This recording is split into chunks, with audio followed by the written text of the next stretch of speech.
راهبریت مسئولیتی وزنی. امام ابو حنیفه زندان را از راهبر شدن افضل دانست. وقتی که خلیفه قاضیگی را پیشنهاد کرد تو قاضی میشوی، گفت من قبول نمیکنم. تمام علما، مفتی ها، قاضی ها را یادرس میکنیم. یادرس وظیفه مومن ها هست. الله تعالی میگه که فذکر فإن الذکر تنفع المؤمنین.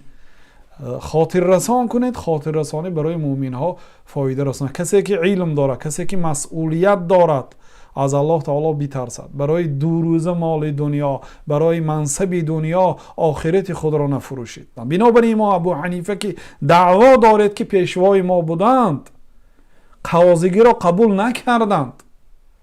پادشاه وقتی که تو قاضی میشوی گفتن که من سزاواری قاضیگی نیستم.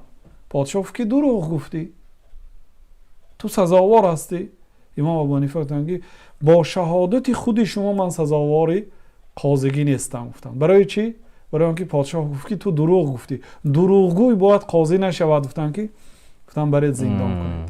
و زندان کردن و هر بار خبر میفرستانید که قاضیگی را قبول میکنی یا در زندان باقی میمانی. امام ابو حنیفه رحمت الله علیه زندان را اختیار میکردن و بالاخره در زندان وفات کردن.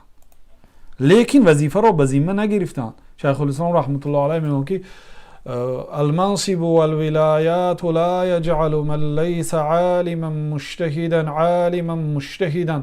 منصب و وظیفه ها شخصی که عالم نیست، مجتهد نیست و یا عالم و مجتهد نمیگرداند. امروز شما وقتی که یک انسان راهبر تعیین کرد یا راهبریت خریدید با پولتون، وای بر حالتون اگر همین خیل باشید، یعنی که یک انسان وظیفه عالی دینی داشته باشه، این معنی ندارد که او عالم و مجتهد است. یک چیز دیگر همین که مسئولان، آنهایی که مفتی هستند، قاضی هستند، امام هستند، آنها در پیشگاه الله سبحانه و تعالی بی نهایت مسئولیتی وزنین دارند.